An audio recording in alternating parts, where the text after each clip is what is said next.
Hello guys, David Vose here. Again, beautiful day here. The snow's melting a little bit. There's still a little bit of snow and it's warming up. Still cloudy though. Well, I hope you're having a wonderful day where you are. Friends, we got some very important information. I know I say that a lot. And every time I think that the information I'm going to give you is probably more profound and amazing than the last time. But it's just that we got to keep going one step at a time. It's so in-depth. It's so huge. You have no idea why it's so complicated. I want to explain that someday. There's a holy language that mankind spoke at the Tower of Babel or the Gate of El. And it's what we understand today as knowledge, but has been split up into bits and pieces like science and math and music. And, you know, even the gymnasium was a holy building. A city was a polis, and Heliopolis is the polis or the city of El. And this is where, after Babylon was destroyed, Abraham was sent, and he was the father and the great high priest, and all the world gathered round. And a city wasn't a place for there to be banks and people to make money and insurance companies and, you know, evil machinations and jails and prisons. A city was where the people, the community, commune, right? That's what it was. A community was a commune. Because people need to be together. They're gregarious. And they are already come that way. Mommy and daddy has babies and they all grow and they have grandkids. And so a village was the people that was born by a father and a mother. And they loved their family. Everybody was taught, the children were taught how to use the earth. They had to have communal baths in the cities because everybody needed to be clean. Nobody wanted to stink. And so it was, you know, like I was telling somebody earlier today, in the Old Testament, in the Bible, they had a camp. And everybody was living in little tents or huts or whatever they had. A tent can be a tabernacle, can be a hut, a lean-to. We don't know exactly. I mean, they didn't have canvas, so it wasn't like a tent we're thinking of. But they had little buildings that they could take with them, a place to keep dry. Well, if you had a flow of blood, you had to be washed and you were kind of quarantined for a day. I mean, you know, the women was making bread or cooking or whatever. They didn't want the other woman who had just been out in the field milking goats and picking up cow turds and stuff to come in and start cooking. So everyone was educated on certain things. You had to wash your hands. You had to wash your clothes. So they had communal baths. They had gymnasiums. This was part of the city. It wasn't because they wanted to make money off of a membership to the club so that some rich people could make money off of the other peasants. And so they went out in the desert and they built a city and they made a saloon and a casino and a brothel and a bar, right? Lure them in with some kind of sex and violence and an arena where people could box and fight to the death. And a lot of people think that's what Rome was, and it's not what Rome was at all. The racetrack that we call it now, it was called, in those days, they called it a stadium. And it was 600 feet was the race. And so it was built on this astrology. 6 times 6 is 36, 360 degrees. And so in the Bible, it talks about stadiums. Sometimes it translates it furlonging or something. Has to do with the building of the temple. 600 by 600 by 600. And we're unaware of all of that. The Bible's not translated. We don't know the meaning of these gymnasiums that were originally holy. And this whole system was under this language the poets, they were priests. And they understood about Zeus and Andromeda and Cassiopeia and all these deities. And they knew that it was the language. And it wasn't just an arbitrary language that you had to memorize. Nobody really knew what it meant. It was just to keep the people and the peasants down and to rule over them. But it was to educate. It was a classroom. Holy days had nothing to do with holiness. It was set apart. Like, we're going to set this area apart for what? For education. So the main part of it was probably a library. But you didn't want people out in the desert sun. They didn't smell good. They had to have a shower. So you had the public baths so they could go into the library. It wasn't religious. It was practical. It was education. And it was communal. But that's all it meant. There's no religious words in the Bible. Sacrifice just meant slaughter. An altar meant a barbecue pit. And priests were just servants or stewards that served in the temple and in the gymnasium and did what we think of today as ceremonies and rituals were simply educational tools. When a man got to be 13, he had to be taught how to be a man. They had one of the holy days was every year they'd have a big wedding. It was to teach people about fertility and growth and educate the young girls and young men what sex was and why they had to be married and how to find somebody compatible.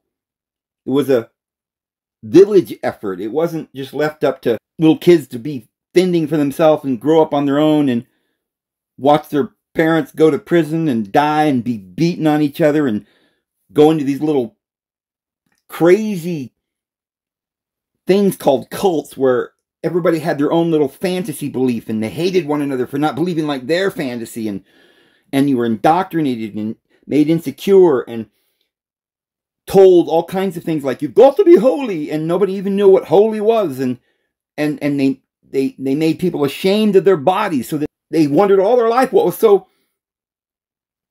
amazing about a person's body that you had to cover it. It was shameful. And they had to feel ashamed. They had to feel guilt. The system that we have right now is based on the Judaism. Deity of vengeance.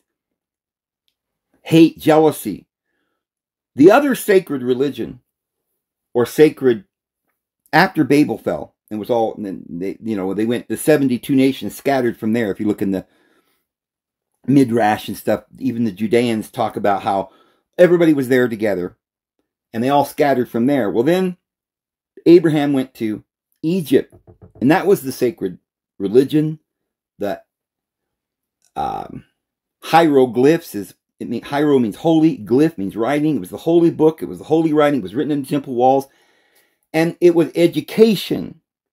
You had to run the race in order to get the prize, Paul said. But now we don't know what even Paul was talking about. We're talking about the race of this life, this classroom, and we don't even know what it means to win. We think it means to get ahead and make more money. So we've been lied to, and the language makes no sense. And when the Bible is translated into English or French or German today, these modern languages that are designed to keep us in subjection and to keep us confused and keep us down so we don't understand. That's why Yahweh didn't like them getting to the divine being, building a tower. What was the tower? Well, the tower was where Mary of the Magdala, the Magdala means the tower.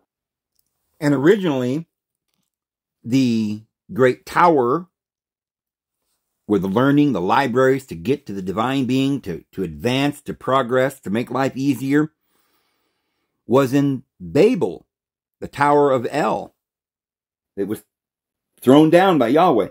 But then they made another tower at Heliopolis. And I want to talk to you about Heliopolis. But around this tower, you had a priesthood. But a priesthood, again, was just people offering their time to educate others, to serve the community, the commune. And so they would have food for people, communal food, because people need to eat. They had communal baths. They they had annual ceremonies and annual games. The games weren't to kill one another. The games were to teach us about the race that we're running to get the prize. They weren't just told to go out there and run around so they make a lot of money and have a career on television as a basketball thrower. So they could be idolized. What do they call these things? The stars? The idols? We're not supposed to be doing any of this. But it was to teach the children they had to exert themselves and keep themselves healthy and active. And it wasn't like all the kids in the classroom or in the school was trying to beat the other kids. It wasn't competition at all. It was, you were in competition with yourself. Try to run faster the next time. Run longer. But it was also in connection with, because it was esoteric truth. The length that you ran was esoteric, was 600 feet. And we'll see something about 60 here in a little bit, where we're going to talk about how far it was from Jerusalem to Bethel. I'll show you a verse here in a little bit, and we're going to talk about something, blow your mind here, but it says in our Bibles that it was a certain distance. And every Bible translation's got a different distance or whatever, but it was a certain distance from Bethel to Jerusalem.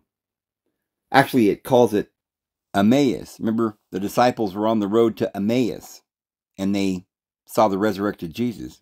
Nobody even knows where this Emmaus is, and we're going to discuss that. But this Emmaus was a certain distance from Jerusalem. Well, if you look up the word that they use there, it's 60 stadia. Well, if you look at a stadia, it's 600. So there were 66s, see? And because we have no clue why there would be 60 and how that relates to the clock with 60 minutes and 60 seconds and the astrological ages and all this science and knowledge that we have no understanding of today because they've hidden it from us. Yahweh's taken the Tower of Babel or the Gate of El down, and they also destroyed the tower at Heliopolis, which is where Mary was the high priest of. But I want to start by going back to something we showed you the other day. I want to start with Hosea chapter 12, verse 4. It's a very short verse. I'll start here with the King James. He had power over the angel. He prevailed. He wept and made supplication unto him. He found him in Bethel, and there he spake with us. It's important. We're going to find out something very amazing about this place called Bethel. So most of these translations have Bethel, but if you go down to the Septuagint, which is the correct translation of the Bible, the Holy Textus Receptus, it says, he prevailed with the angel and was strong. They wept and entreated me. They found me in the house of On, and there a word was spoken to them. So Bethel and On, not us, but the scholars know that Bethel is On. But what people also don't know is that On is Heliopolis. Here is, if you look up Heliopolis, it's spoken of in Jeremiah, and the Bible dictionary says of Heliopolis, the city of the sun, a celebrated city of Egypt, called in Coptic Hebrew and the English version On, sun, light. The 70 mention expressly that On is Heliopolis. Jeremiah 43:13 calls the city Beth Shemesh, which is the Hebrew word for sun, the house of the sun, and that is house or the temple of the sun. The name is pronounced Avin, which is the same as On. The Arabs called it Ani Shem. We're going to point something out about that here in a minute, what this Shem means, because they also called it the city of Shem, or the city of the holy name. Ani is On, and Shem comes after the word On, Ani Shem. All these names come from the circumstances that the city was the ancient seat of the Egyptian worship of the sun. See, again, these is lies. No one ever worshipped anyone. That's not even a word in ancient days. Worship meant to honor and to bow down with respect. That's all it was. Worship, we don't even know what worship is. Religion's not even a word in the ancient times. Israel had a temple, but it was not religious law. It wasn't religion. It was civil law. Everybody, the whole community, went by the same rules. It was standard. You didn't just make up your own ideas. And all these rules and things came down from Enoch, from Thoth. And so, for many, many years, they went to Egypt. And this was where all this information was taught, was there at Egypt. And then it was transferred to the Greeks and then to the Romans, which means the Christians. And now it's been disappeared. We're in the apostasy. And nobody understands any of this ancient knowledge and the holy language that the Egyptians had, which was transferred to the Greeks.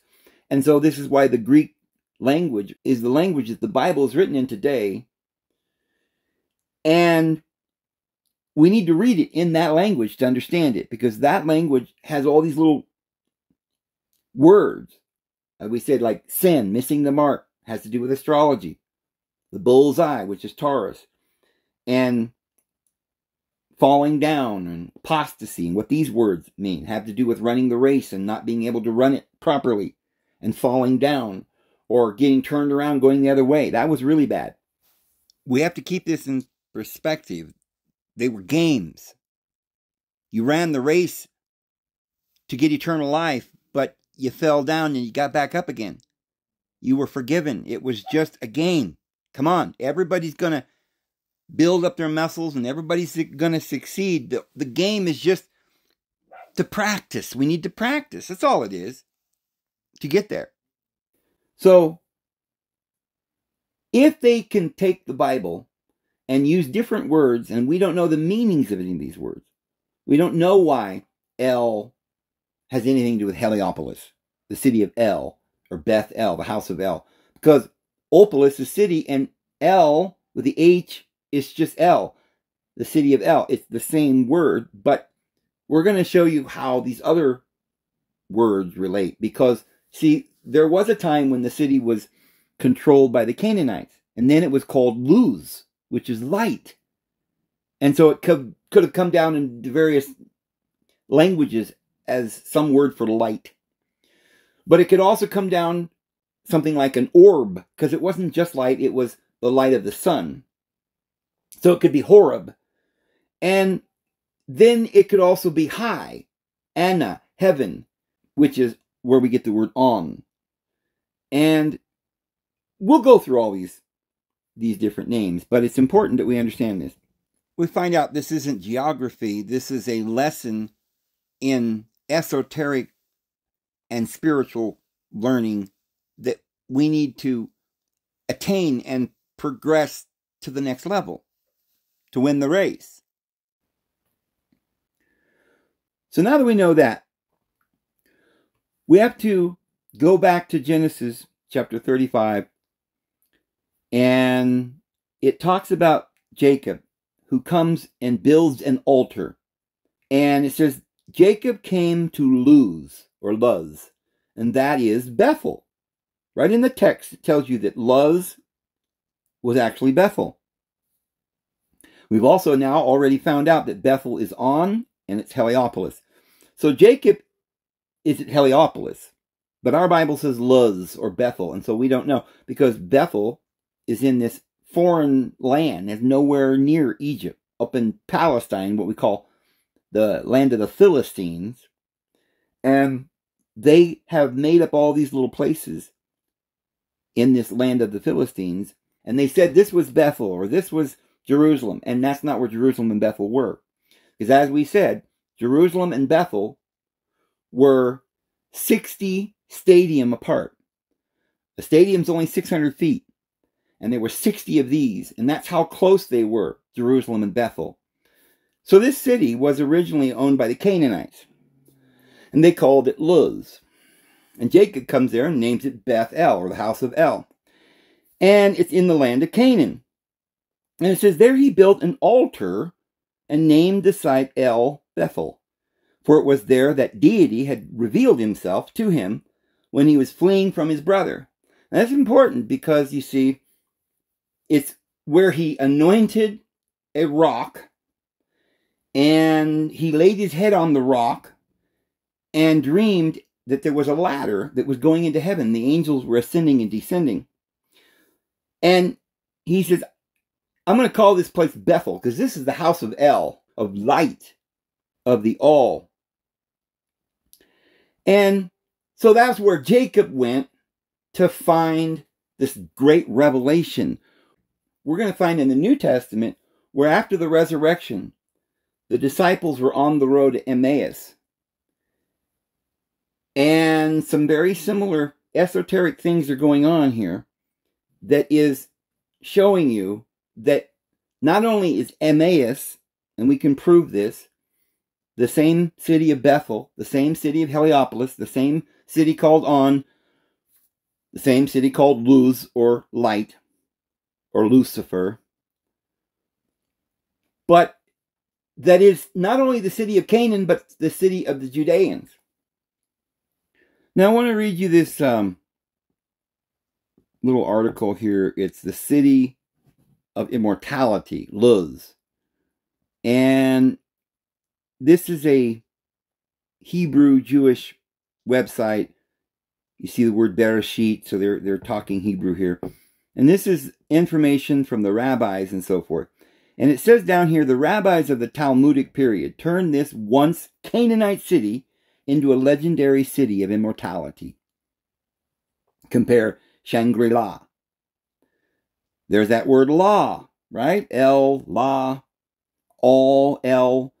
The angel of death has no permission to pass through it. But the elderly in the city of Luz, when their mind is done with them and they want to die, go beyond the wall of the city to perish. That's in the Babylonian Talmud.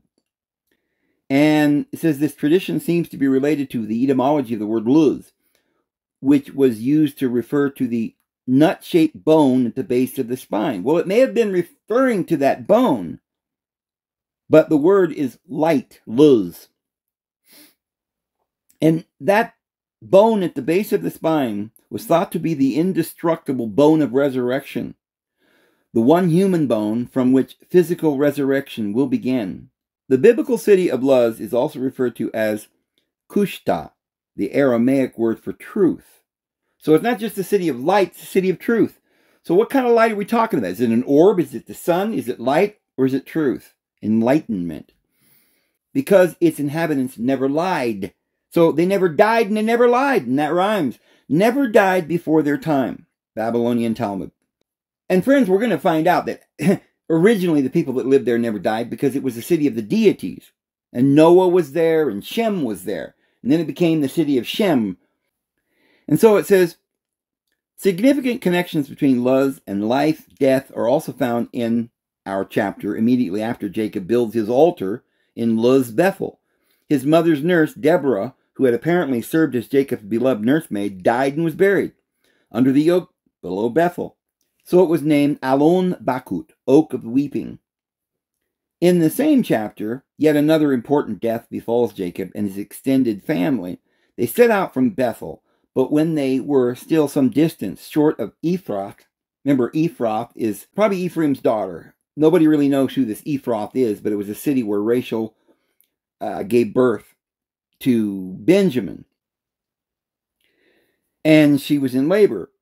When her labor was at its hardest, the midwife said to her, "Have no fear, for it is another boy for you." But as she breathed her last, for she was dying, she named him Ben-Oni. Now, remember, Ben is son, and Oni is also An. So, wherever this place was, it was the son called On, or John. Benjamin is really the name John, or the son of John. And, then they'll always tell you some other word for it, like son of my suffering or something. But when you know the true language, and you know these words in the roots, you get the real meaning behind it. But his father called him Benjamin, thus Rachel died. It may be recalled that Jacob, at the instigation of his mother, Rebekah, lied to his father Isaac to steal the blessing of the firstborn son from his older brother Esau. Now, this is a Judean website, and they're telling you that Jacob stole the birthright from Esau because Esau was the firstborn. It was Esau's rage at this deception that caused Jacob, again at the instigation of his mother, to flee to his uncle Laban in far distant Haran. It is Jacob's return to Luz Bethel that provides the biblical basis for the Midrashic tradition that Luz is the city of immortality for those who never lied. Remember in the book of Hebrews it says that Melchizedek had neither father or mother or end of days or beginning of life, because Melchizedek means the righteous king, Meli-Zadok, because he was the firstborn of his father Noah, or Anu. And so all the world honored and respected their elders, and they set up a system whereby everyone could flourish.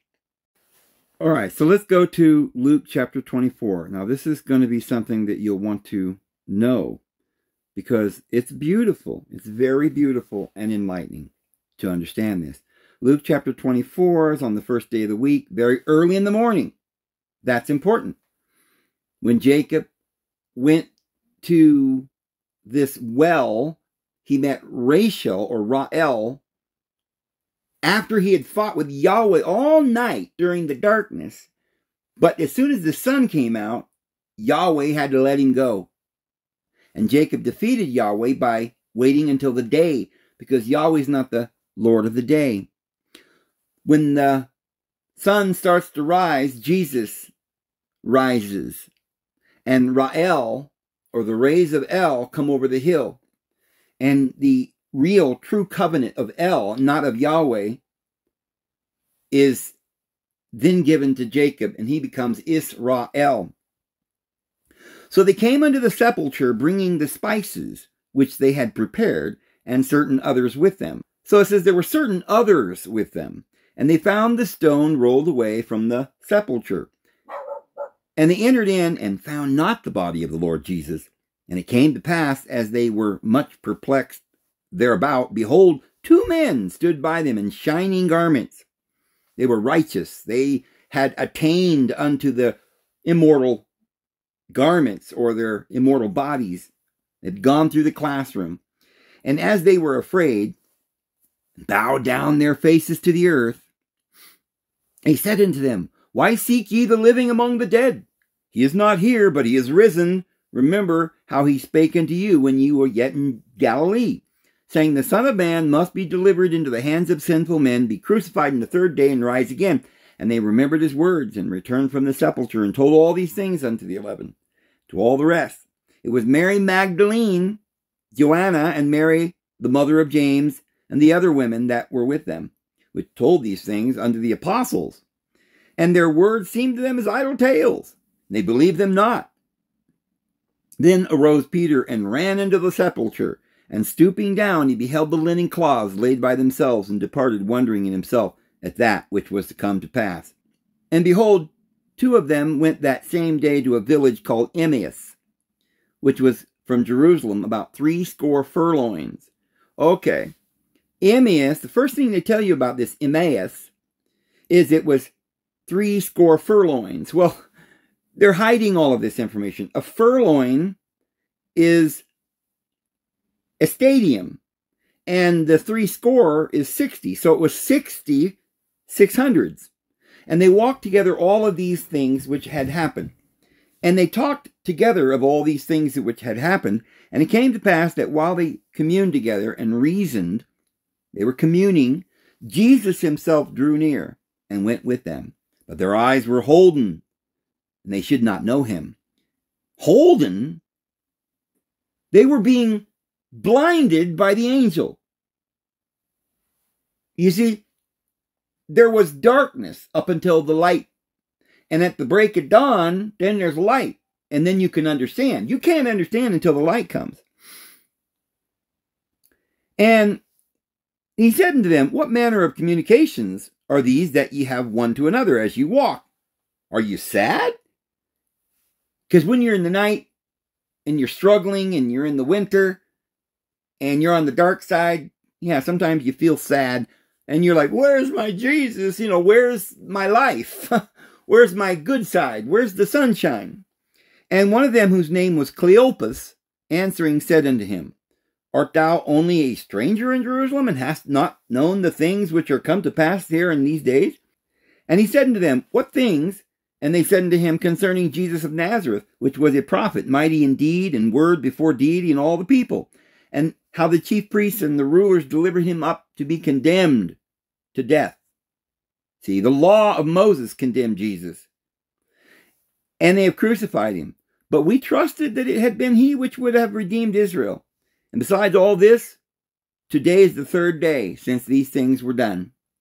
Ye and certain women also of our company made us astonished, which were early at the sepulchre. And when they found not his body, they came, saying that they had also seen a vision of angels, which said that he was alive. And certain of them which were with us went to the sepulchre, and found it even so as the women had said, but him they saw not. Then he said unto them, O fools, slow of heart to believe all the prophets have spoken. Ought not Christ to have suffered all these things, and to enter into his glory? And beginning at Moses and all the prophets, he expounded unto them in all the scriptures the things concerning himself. He enlightened them. And they drew nigh to the village, whither they went. And he made as though he would have gone further.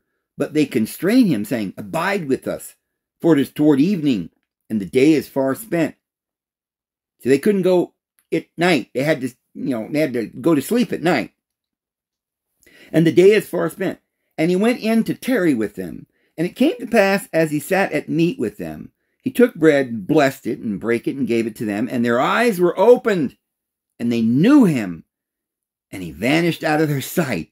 And they said one to another, Did not our heart burn within us, while he talked with us by the way, and while he opened to us the scriptures? And they rose up that same hour, and returned to Jerusalem, and found the 11 gathered together, and them that were with them, saying, The Lord is risen indeed, and hath appeared to Simon. And they told the things that were done in the way, and how he was known of them in the breaking of bread. And 36, And as they thus spoke, Jesus himself stood in the midst of them, and saith unto them, Peace be unto you. But they were terrified and frightened, and supposed they had seen a spirit. And he said unto them, Why are you troubled? And why do thoughts arise in your hearts? Behold my hands and my feet. It is I myself. Handle me, and see, for a spirit hath not flesh and bones, as you see that I have.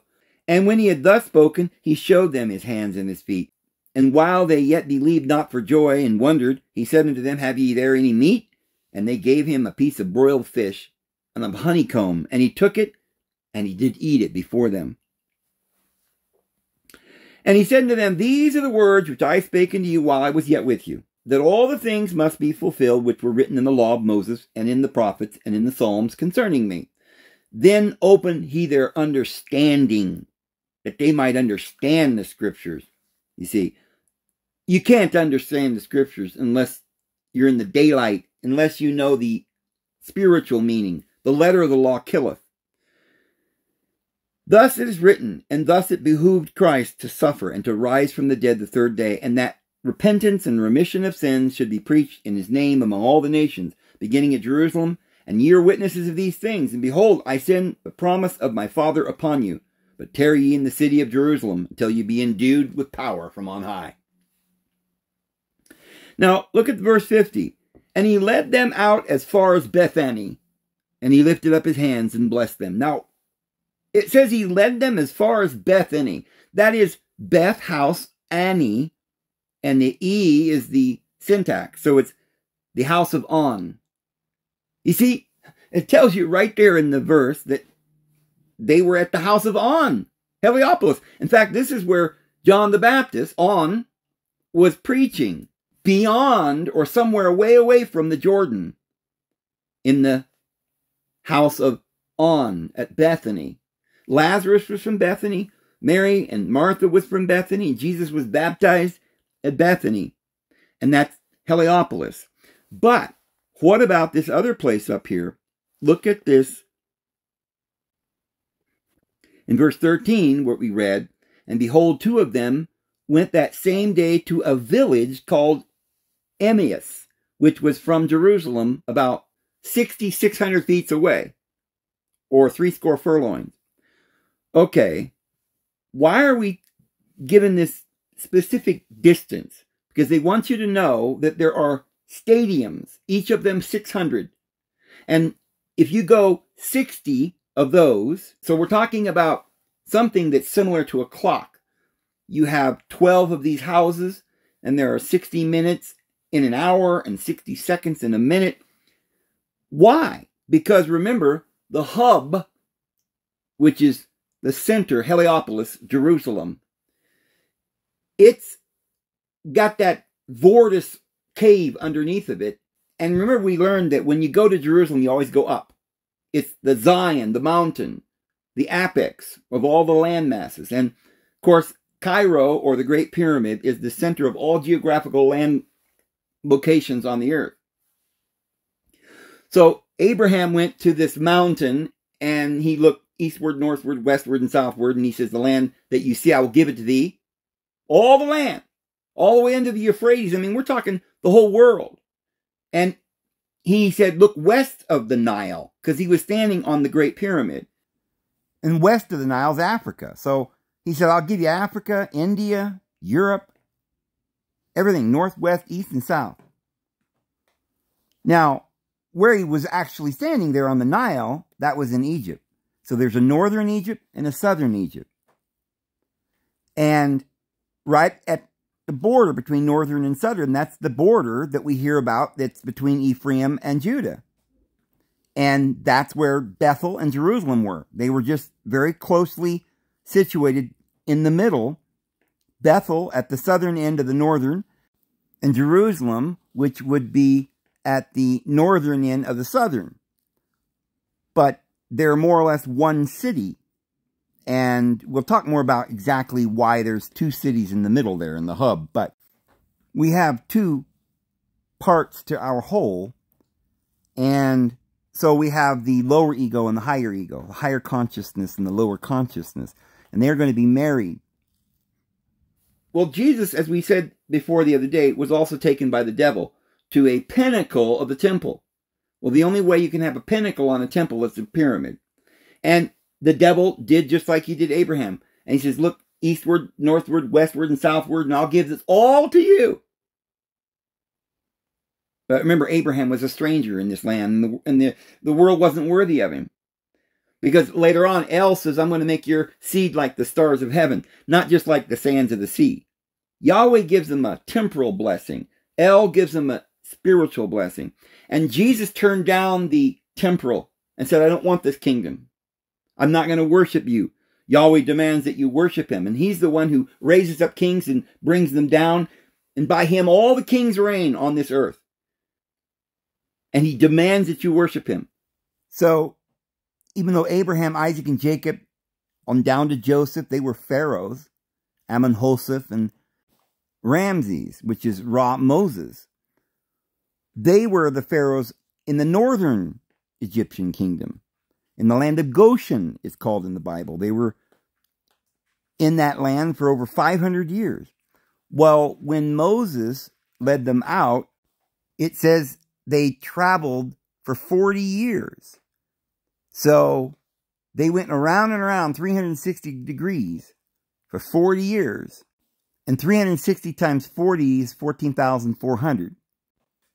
So they went out from Egypt at Cairo in the center at Heliopolis, and they went around and around for 40 years, which is the peripheral, around the Gilgal, around the Galilee of the circuit. And so the 12 tribes then took their lot around in that circumference, around the center of the geographical location of the center of all the continents, which is Heliopolis.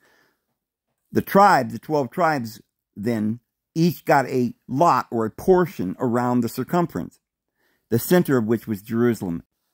But the scripture says that they would be slaves in the land of Egypt for 400 years.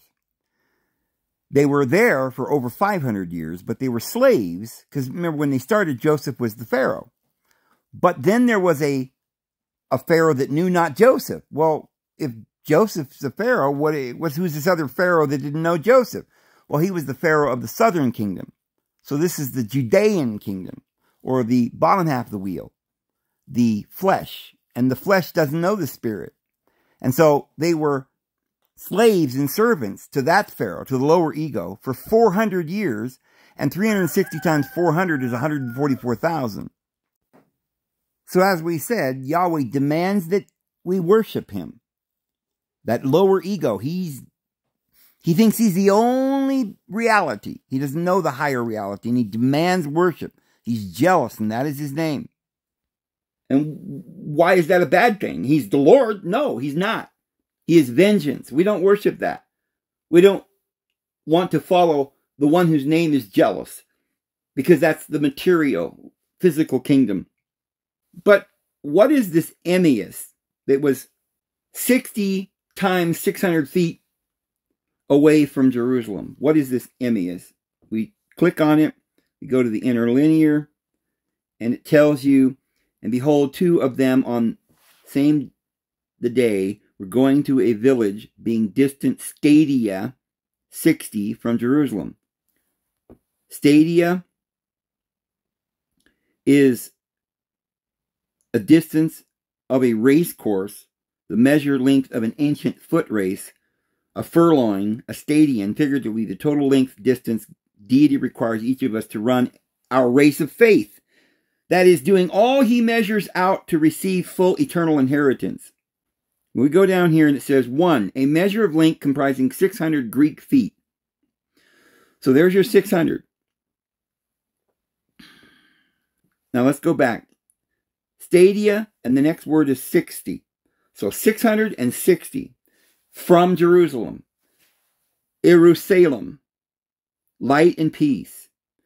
But what's this Emmaus? Emmaus, west of Jerusalem. Emmaus, a village not far from Jerusalem. But going back to Genesis chapter 28, verse 19, where Jacob discovers Bethel. And he says he called the place Bethel, though the city used to be called Luz. Well, it was a Canaanite city, as we found out, and they had called it Luz. But he called it Bethel. But take a look at the interlinear there. And notice it says, and he called the name of place that Bet, look on the top. They don't have a red definition there. They put it over under the L, and they put Bet-El there. Don't know why they do that, but there's 2 words, the house of El. It's not just called Bethel, it's the house of El. And then it says, but Luz, the name, the city previously. But now, look at where it says but, and look above, and it says we ulam. They're lying. There's no but there. It's Ulam Luz. The name of this Bethel was originally Ulam, Ulam Luz. Wet is part of the syntax, but it's Ulam Luz. Since we're going to show you that it's not a but an Ulam, which is, in Hebrew, Olam is eternal. All right. This is a website called GodTube, and it says, was called Luz at first. The Hebrew was Ulam Luz, which the Roman edition of the Septuagint translates Al-Amluz. So there's an L. Instead of 2 M's, there's an M and an L. And you've got the Luz and the Ulam. And it's all one word. It's Al-Amluz. And remember, this is the Septuagint, which is the authorized Holy Textus Receptus, handed on down from the disciples. The Alexandrian manuscript says Al-Amus, and there's where you get the word Emmaus. They were on the road to Emmaus. Because, friends, they don't know where this Emmaus was. Emmaus. They have no idea where this place was. But they don't translate it Ulam Emmaus because they don't want you to know where it is. This is the city of Bethel. This is the city of Heliopolis, where Jacob talks to the Lord and has the revelation and sees El.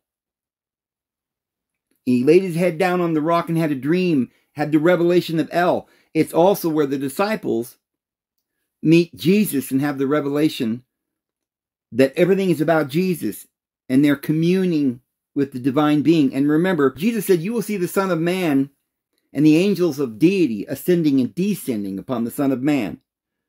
What was he talking about? Jesus is the ladder, friends. There's only one way to the Lord, and that's through Jesus. And that is that revelation, if you can get it. So, friends, do you see how beautiful this is? What we've seen today is several things. One, the Bible is coded, and we can discover amazing truths by simply reading the authorized text from the Septuagint version. But we're going to have to do a lot of cross-referencing because they're trying to hide things from us. And we're going to find out that Jerusalem, the true city of deity, city of light, city of peace, city of El, city of divine love and truth, is at Heliopolis. And this Philistine thing up there, this hoax, is just that. It's a hoax. So when Jerusalem was on the earth 2,000 years ago and Jesus stood there and said, your house is left unto you desolate, he was talking to one tribe. He had to go there to deliver that message. And where he went was the lowest place on earth. He went down under the water, and the Dead Sea is the lowest place on earth. Yeah, it was the same Jerusalem that King David captured and built the city of David, but it had been defiled by the apostasy and the temple there where they were bringing in the abomination. So the flesh is defiled because they're following and worshiping the lower ego. But Jerusalem will be restored. The lower half will be restored.